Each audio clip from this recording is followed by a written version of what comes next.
Good morning, everybody. Thanks for joining us for this second in our series of affordable multifamily retrofit webinars. I want to thank LADWP for the support and all of our partners in Retrofit.LA and specifically East LA Community Corporation. We'll be featuring an innovative financing structure that they've really pioneered and that we think has a lot of really interesting and scalable features to it. More to be figured out. This is definitely an emergent practice, but excited to share with you what we are learning in real time. That's very much the spirit of these sessions.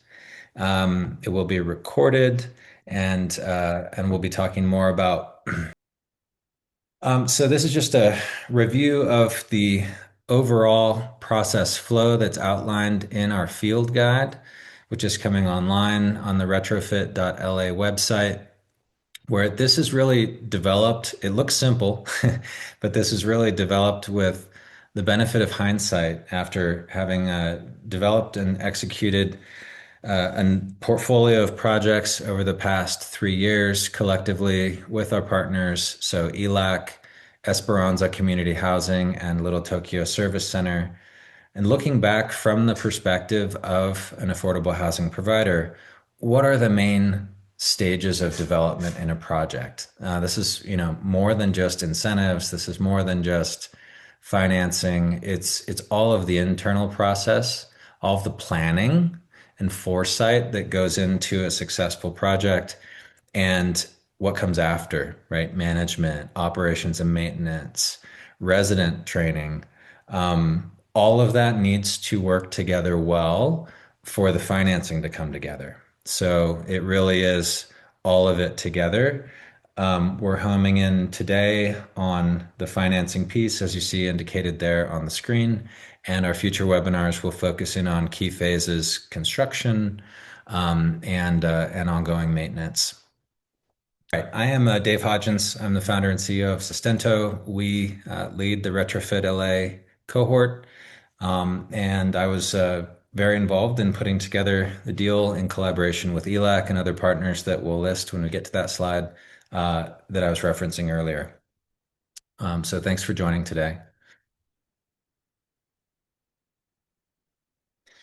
Some context before we dive in. So we recognize that decarbonization is not the only priority, and in fact, it's probably not most people's top priority.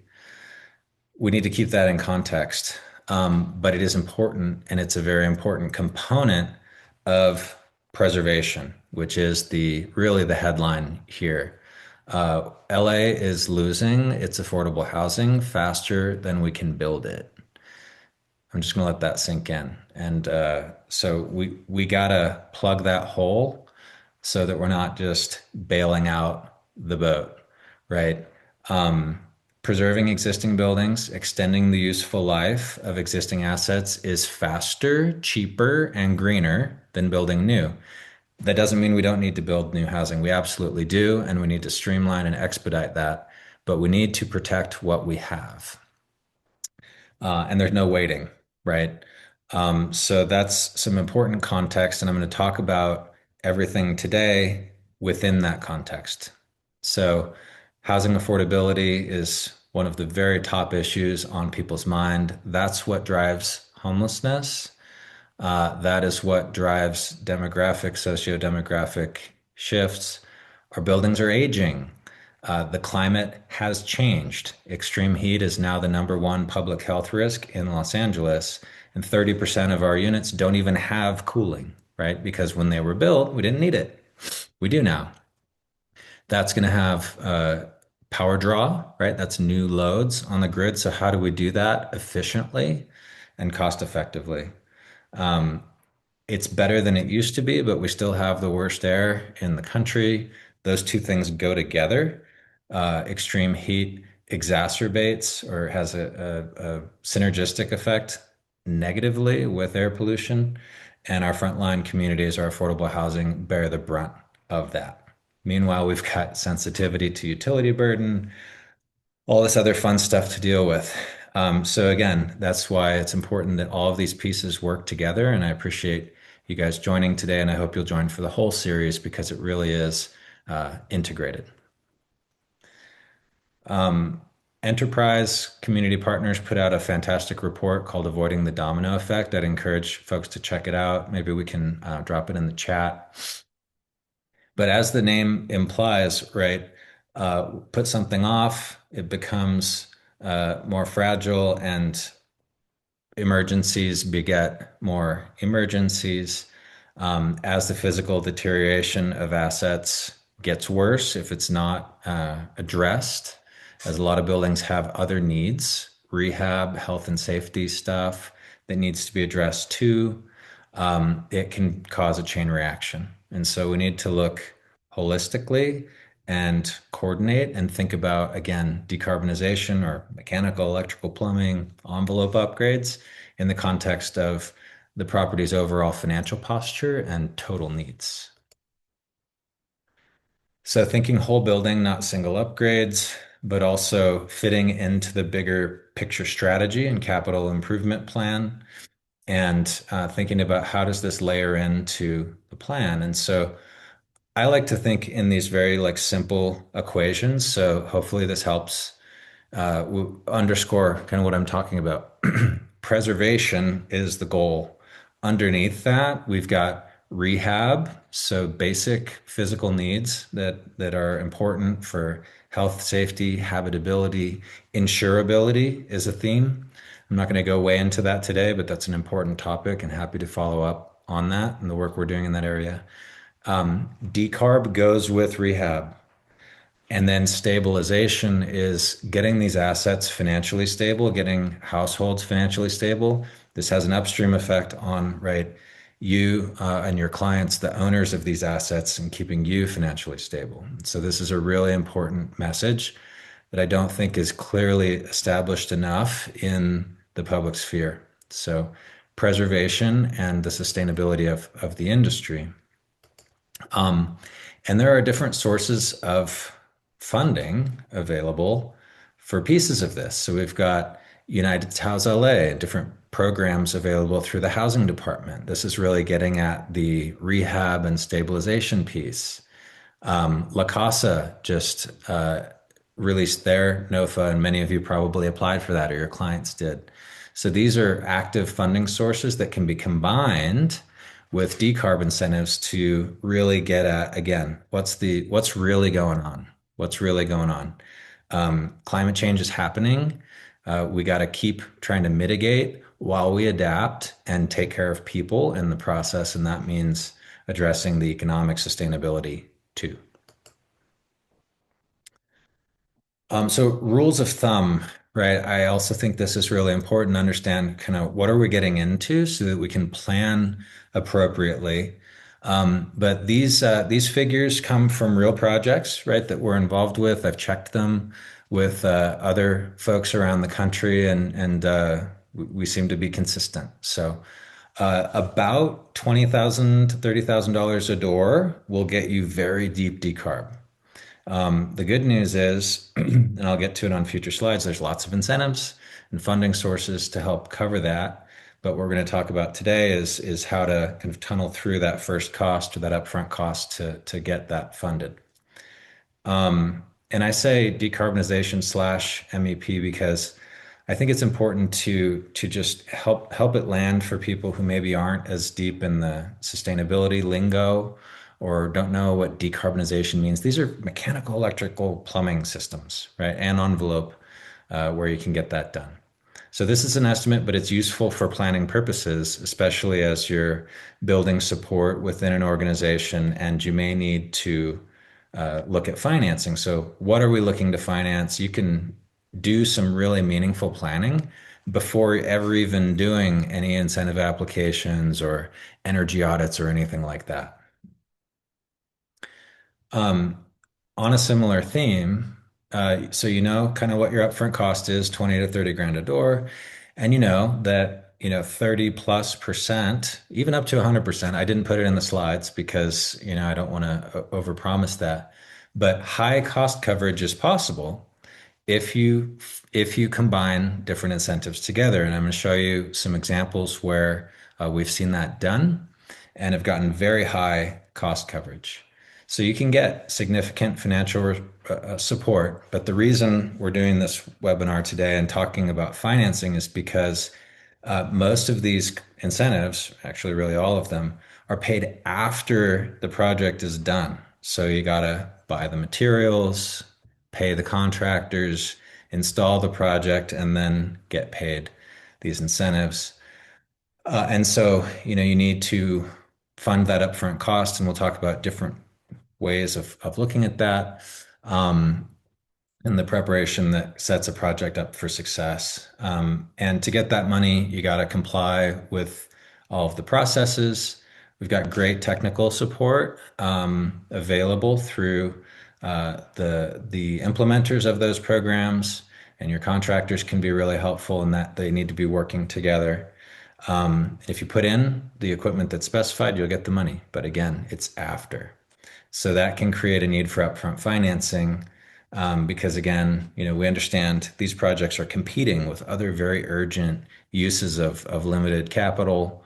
Insurance costs have risen astronomically, and so reserves are maybe not there in the way they were in the past. So when you have limited or no reserves, let's say no reserves available for this because you got to use them for something else, external financing becomes essential if you want to implement decarbonization, mechanical, electrical, plumbing, envelope upgrades. And so, this just kind of state the obvious. You want to work with lenders who understand this stuff, who understand affordable housing. I think that there's a real benefit to working with CDFIs who understand your business, your client's business, um, and can offer complementary solutions that maybe wrap or complement the decarb uh, work as well. And we're working through a pilot right now, which I'll touch on later, where we're helping connect you. So if this is something you're interested in, please do reach out. And this is again an emergent practice. So matching products and underwriting in a more consistent, repeatable way is the state of play right now. There are off-the-shelf financing options from specialist energy lenders, and encourage you to check those out as well.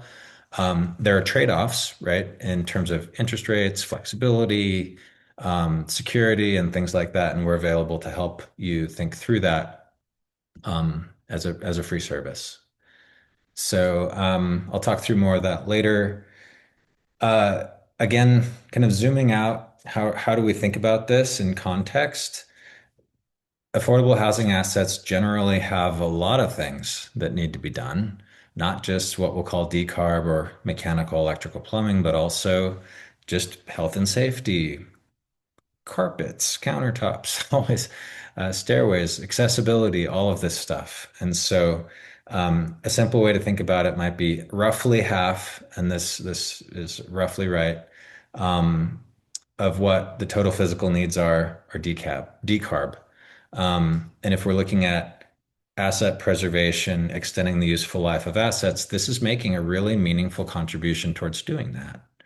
And so decarb as an unlock or a wedge, whatever your preferred metaphor, for preservation is really how we're talking about this.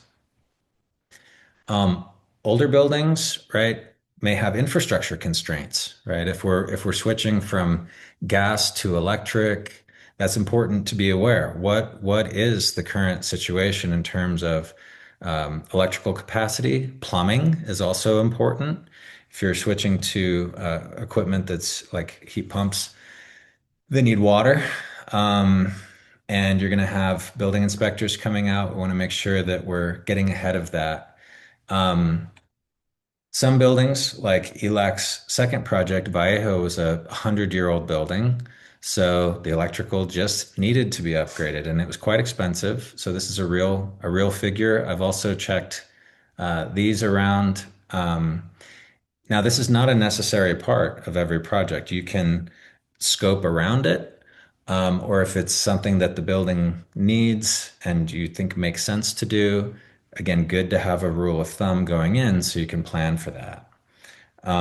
ELAC's first project that I'll highlight would have needed electrical infrastructure to support one of the measures, which was induction cooking. There's new technologies coming out that try to avoid this because this is a known issue.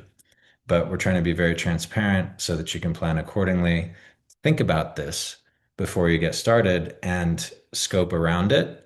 Or if it's something you're going to have to do, you want to do, plan for it. So start at the start, right? Look at your existing sources of money. So operating budgets, is the property making money? Awesome. Do you have replacement reserves? Awesome. Do you have other unrestricted funds that could be used? Great. And then what do you know about the current capital improvement plans? Let's start there. Then comparing those existing resources versus the total needs. If you have a P&A, that's a really useful tool. And you can think about breaking that up between what's going to be incentivized as a so-called decarb measure and what isn't, right? And there's different sources of funding for each of those. And so what we're talking about today is the decarb piece, the mechanical, electrical, plumbing, and envelope stuff versus other stuff, which is purely rehab. And there could be money for that from other sources, like the housing department or La Casa or other funding sources that you have. So, sources, uses, how can we combine creatively? And by taking this holistic look, planning, and breaking it up into its components. So then the question becomes, when we're looking at decarb, so now I'm back to the topic of today, could financing, like if we don't have the money, right? But there's things that we would like to do that we think make sense to do, could financing be an unlock for that? Yeah? Okay, cool. Then we proceed to the rest of what we're talking about today. Um, so recurring theme, planning ahead. So we've talked about 20 to 30 grand a unit for decarb. We've talked about scoping around or planning for infrastructure upgrades if that's something that needs to be part of it or something that needs to be avoided, right? Um, what would be our process, right? Let's work ahead and try to avoid any delays, right? So what would be our decision process? What would be any necessary approvals? By that, I mean internal and external. So do we need to go to a board? What is our process? External approvals might mean permissions from existing lenders or other capital partners at the asset level. I'll talk about an approach to managing that in a few slides. What are our preferences and constraints? What is our financial posture, right? This is not a blank check that, that there's financing for every single project or every single scenario. So let's understand where we are and map to what's possible. This is also an area where we can help as part of a pilot program with DWP. Who are our existing lenders? Do any of them seem like a good place to go for this, right? There are some CDFIs and other banks and capital providers that you may already work with who are hip to this and could be a good solution for you. If you'd like to shop, we can help you with that. And that's the part about reviewing potential options. So the part I would underline before I click to the next slide is just thinking through what's our decision process, what would be the approvals, and what's our posture, and let's get this all figured out before we go and spend a bunch of time developing projects and going through incentives. If there's no pot of gold to get the project funded up front, let's work on that first. That's a lesson learned from our work on this over the last 3+ years. So stacking the cookies, the money you already have, right? It's the first place. Incentives, we've talked about rules of thumb for that. I'm going to show you some examples. Grants, you're very good at getting grants. This is like the lifeblood of the affordable housing industry. Let's try to find the right amount to fill any gaps on projects, and then financing, right? To fund that upfront cost, really optimize any grant funds, and try to preserve as much of those reserves as you can. So these pieces all kind of move together, and now we've talked about some rules of thumb for how each piece works, how big it is, basically, and then you can tweak that based on your project. So here's an example. This is the first project that ELACC completed as part of Retrofit.LA, and they financed it with a structure that we call a retrofund. That's a cute acronym that means Revolving Energy Transition and Resilience Fund. Made it work. So as you can see, they stacked together four different incentive programs. And we'll highlight more of what those are, what those acronyms mean. And I'd also highlight the grants piece. That was important. The grant helped cover the financing costs, origination fees, and some construction interest. Um, 91%, the numbers sort of shift depending on how you look at what's included in the project costs. But that's accounting for also soft costs, so permitting, insurance, all that stuff, which may or may not be included as incentivized costs. So that's something to pay attention to. And upfront financing covered again through a combination of CDFI funding, and I'll show more about that uh, in a future slide. And just highlighting that they came into this with no prior experience, right? They understand what their assets need, obviously. They understand the resident community. They understood their financial situation, and they went boldly forward and really pioneered this model. And so now, we're here to share the learnings from that so that it's easier for you. I'm not going to go super deep on these because you can find more information on the relevant websites, but just to show these four main programs, LADWP CAMR program is really the linchpin that helps to stack all of these together. Through that program, the Association for Energy Affordability, AEA, provides free technical assistance. And as part of that, they will help to leverage these other incentive programs for your projects, work with your contractor. And if you're looking at financing, they'll have a role in working with your lender to help paper this up, basically. So we're in a very incentive-rich environment, but it does take advanced planning to put all these pieces together and have it work smoothly. And so, again, that is our intent with these webinars. CAMR, like I said, Comprehensive Affordable Multifamily Retrofit Program is DWP's program. And if you qualify for CAMR, is a simple way to think about it. If your project qualifies for CAMR, you also qualify for those other three programs. And so that's a simple way to think about it. If you're thinking which program to think about in what order, I would encourage you to think about CAMR first. Incentives, grants, just a quick note on that. Incentives are going to be tied to specific equipment with specific specifications. So performance specs. They're paid after installation and with proof, typically funded by state government, local government, or utilities, and they cover a portion of specific costs. Grants, right? We want grants too. We want both. Grants are going to be more flexible, and you're familiar with the sources for those. Those can be helpful with some of your capacity, with some of your staffing costs, filling other gaps on the project.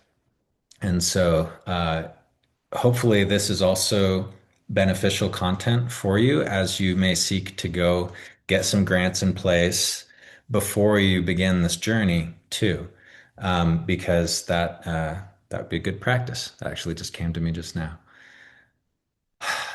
So financing options. There are different ways to do this, right?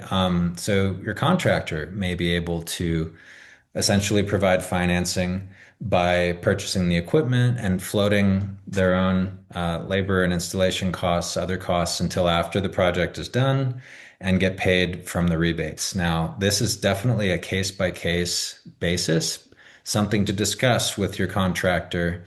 Again, maybe even before you start, right? Not at the part where you've already spent a bunch of effort and time and at the bid stage, but even ahead of that. So just like we want to look at our existing lender relationships, also look at your existing contractor relationships and ask them, is this something you could do? If so, great. Oh, I need more information. Okay, well let's have that conversation. Connect them with us or with AEA, and we can talk through what that could look like. What is the risk, right? The risk is basically that the project, the equipment, needs to be to specification, and there's a time dimension to that. So there's great training available on all of these different programs for contractors. In this case, right, because the contractor is looking to be repaid from the incentives, unless you've got some reserves, so maybe it's like, you're going to put in 25% and they're going to do 75% and see where the incentives come in. There are different ways to split it up, but you're probably limiting to incentive covered items, and that's okay. This is making really meaningful progress on the total physical needs that the asset has. So, point is, talk to your contractor.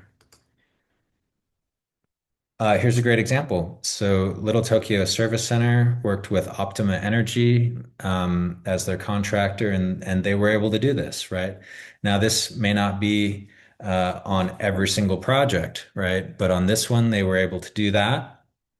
And Optima essentially floated the costs for Little Tokyo Service Center. And so here's an example of one way to do it. And this worked really well for all parties on this project. Um, Now, if there were other scope items included here that were beyond what the incentives covered, maybe not. And so again, want to be thinking about what are we trying to accomplish? What are the resources we do have available? And what are any gaps? CDFI is another acronym, Community Development Financial Institutions. For anyone that needs that context, these are mission aligned lenders, right? These are often nonprofit, generally nonprofit lenders that lend on affordable housing and other community facilities and development projects. So they understand the landscape, they understand your business, how you operate, the types of projects that you're doing, the assets. They tend to have more flexible terms, maybe lower costs of capital than specialist energy lenders or traditional banks, which may or may not even be in this space. There are a few, and they can get creative, take a relatively more patient approach, and can offer other options if you are looking to restructure or refinance in a more holistic way. So again, we suggest focusing on lenders. First, look at your existing lenders. If you need referrals, please reach out. We will be publishing a directory. We're just in the process of developing that right now, and I'll again speak to that later in the deck. Um, this is a bit of an eye chart, but we will make the slides available and you can read through it. This is a diagram of the structure that we helped put together with ELACC. So our cleverly named Retrofund model. So in this instance, we had two CDFIs, Housing Partnership Fund and Raza Development Fund, co-fund a $3 million credit facility that sits at the parent nonprofit level. And what's cool about that is then it's available to fund projects, so individual projects, as ELACC develops them, puts together the scopes of work, the incentive stacks, and then the funding is available to the contractor, to ELACC, to buy equipment, install that equipment, and then repay that as the incentives come in. And so they've now funded two projects using this model. The first one that I showed, Lorena Terrace. The second one that I referenced, Vallejo, that was the one that needed electrical upgrades, and it was a 100-year-old building. And now the incentives are coming in and they can redeploy that money into the next project. And so we're doing this live now, but we think that this has a lot of interesting features, which I'll highlight in words here. But the takeaway from this slide is it's a revolving credit facility at the parent level, not going project by project. So this we think is a very scalable approach because it saves everybody time and money. So the other thing that's important is talk to your accountant, but their assessment was that this is not debt to assets. The debt is at the parent entity level. And so that has some benefits. I'm happy to answer questions about underwriting if anyone has those and wants to get into them, or any follow-up questions after this. But the main benefit is ELAC has a healthy balance sheet at the parent level, but individual assets may be struggling, right? Like Vallejo on its own never would have qualified. I think that's a very common situation is individual assets are losing money, but at a portfolio level, you could have a healthier situation. This structure rewards that and essentially enables stronger assets to cross-subsidize uh, weaker assets, or where you've got developer fees coming in, other sources of money, right? And then the whole point is that the lenders are looking at the incentives as the primary repayment source. They're not looking through to the asset level, which may be a challenging picture. Their next place they're looking is at the parent level balance sheet. If that looks good, we're good. So we think that this is, again, a great solution for organizations who sort of fit in this similar sort of uh, scenario that ELAC was, where strong overall financial posture, some assets, individual assets struggling, strong commitment to chipping away and doing the physical improvements to the assets. Great candidates for this. I would also highlight that there's fees are paid one time. That's it. There's one origination fee, and then the money revolves and this thing refreshes essentially, assuming the parent, the borrower is solvent, right? This thing is refreshing in perpetuity. So it's very efficient for all parties, and this really was a collaborative effort here, and just kudos to all the partners involved. Um, We've still got, right, like questions, right? Like I said, we're learning in real time, but this is working well. So what are the terms of applicability? Like where else does this make sense? I just kind of said where we think this fits. There could be scenarios where an asset level loan is preferred or appropriate. So we're learning. We want to learn together, but we think this is a promising model. And a lot of the questions that I framed here were working through in real time through related efforts that I'm happy to talk through with anyone that's interested. Um, Zooming back to the big picture, right?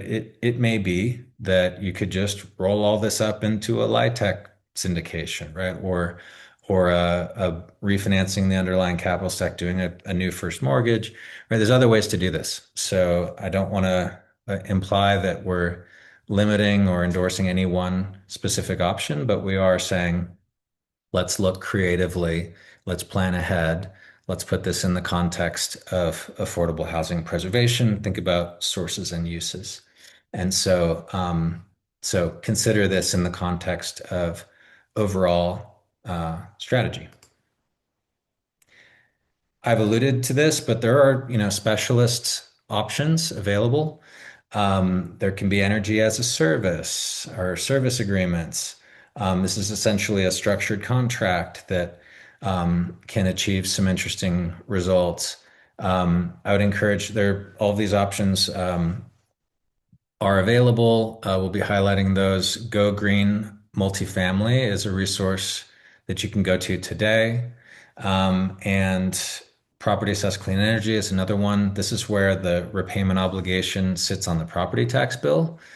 That, of course, requires consent from existing mortgage holders and other capital partners because that's a senior lien. So, trade-offs with all of these depends on what's most important to you in your situation, what are your preferences and constraints when it comes to collateral, security, and so forth.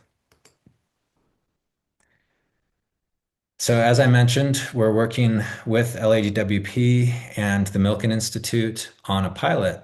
So, taking the process that we went through with ELACC and rinsing and repeating. And so, we are open in terms of the structure, in terms of the capital providers. We are trying to create a repeatable process that brings down cost and time for everybody as we collectively gain experience, these rules of thumb become more common sense.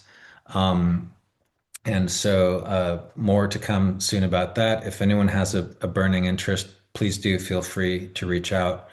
We are in the process now of finalizing a list of interested capital providers, and we will be publishing their indicative term sheets, including their credit box, so that we can objectively match projects and potential borrowers to capital sources and then support that interaction. So we are funded by DWP to do that, so we can be that sort of a neutral intermediary there. Co-benefits, I think, are really important to mention. I mentioned at the top extreme heat and air quality, right? These are real issues. They don't show up right in the investment decision as direct costs or benefits to the project. That doesn't mean they aren't real. And so I'm very interested to connect with funders, be those foundations or family offices or other sources, public sources perhaps, that can put money to work on those bases. So the health impacts of providing better thermal comfort, read that to mean access to cooling that's affordable, better indoor air quality from getting gas stoves out. But we also spend money for things that are just convenient, right? Like noise, and that's quieter, right? That's a big thing we've heard on some of our projects. The new equipment is quieter than what they had before, which is clack, clack, clack, clack, clack, clack when you're running it. Um, Resilience, right? That ties back to the health, but that can also show up as, and there's really great work happening by the Milken Institute, California Forward, and others on how do these improvements translate into insurability and translate into reduced insurance premiums, hopefully in the relatively near future. But that's a really important work stream. So just highlighting that, we can take a wider boundary view of the why here. And again, I'm very eager and actively working to connect with other sources of capital that care about these things.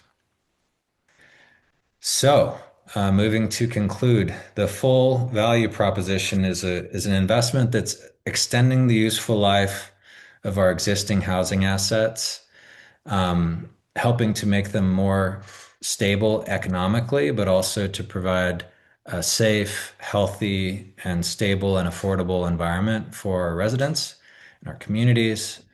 And this has ripple effects throughout the economy. And this is really part of a more comprehensive strategy. And I would encourage folks to, I hope you will take this narrative and run with it.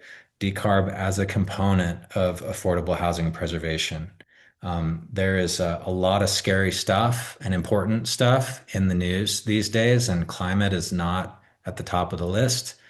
Affordable housing, preservation of affordable housing is. And so we can get there if we integrate. So recapping the sort of total basic picture here, starting at the beginning, assessing the current financial capacity, planning ahead, thinking about what would be our decision process, what would be our preferences and constraints, what are the resources and relationships that we have. then start developing projects. And you've got some rules of thumb now.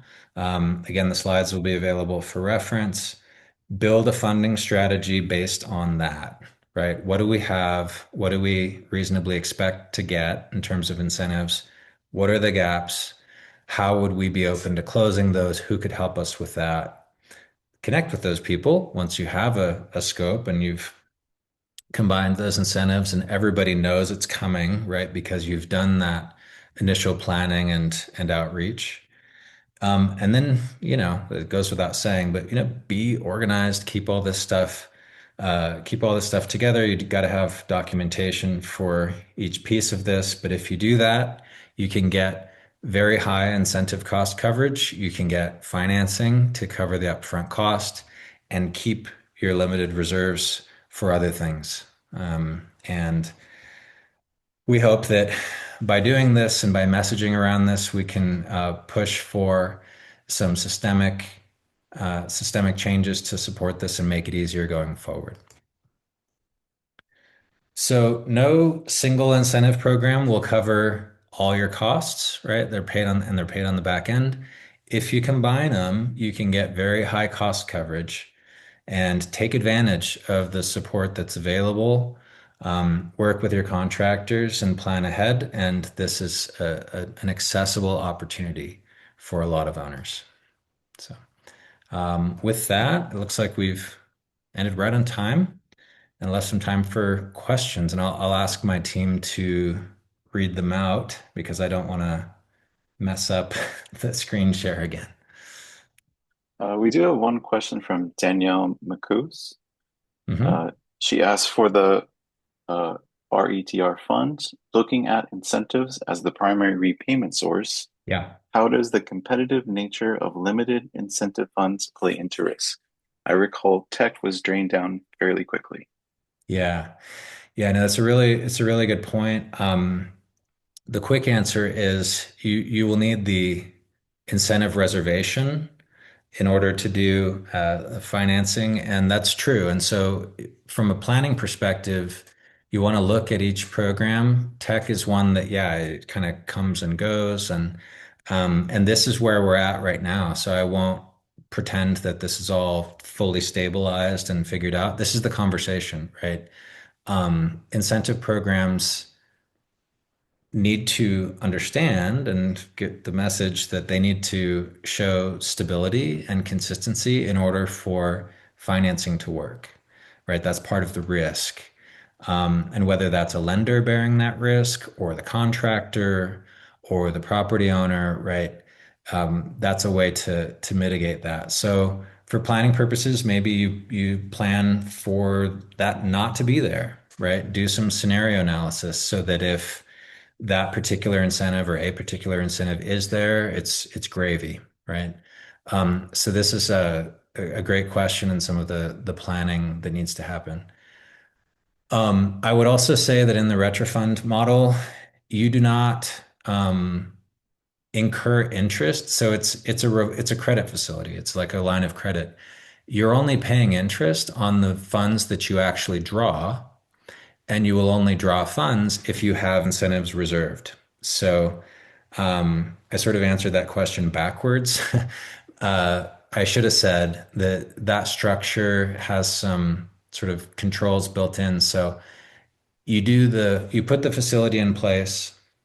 There's an origination fee to do that, yes, right? But you do not start paying interest on that facility. You only pay interest when you draw it, and you would only draw it if you have the incentives confirmed. So in that example, you would only move forward with the project and draw on the facility if you had all the incentives in place that you want to have to do the project. Um, and there could be a situation where you say, I want to do this with or without the tech incentive in that example.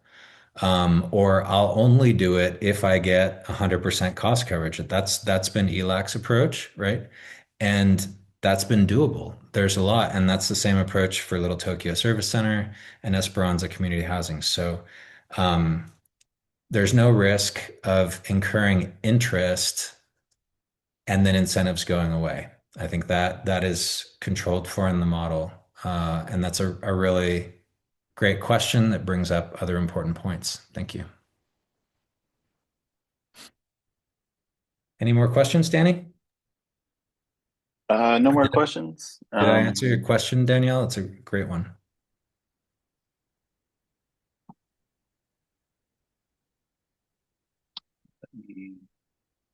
All right. Well, we'll give back a little time. I want to thank everybody for joining today.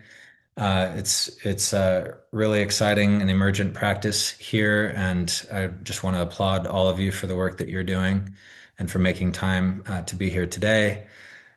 We're doing a couple more of these. The next one, end of March, as you see there, tenant engagement, right? This is another one where we've learned a ton. So tenant engagement during, after, lots of tenant engagement. That has impacts through in all aspects of the project. And then construction management. These two things really go together, but we're going to treat them separately, but point out the connections as we tried to do today. How does financing relate to all of this? Really, it is all an integrative process.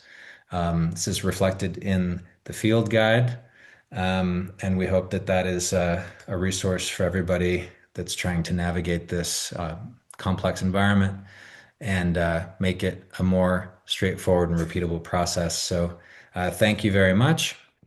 Appreciate your time and hope to see you on the next webinar.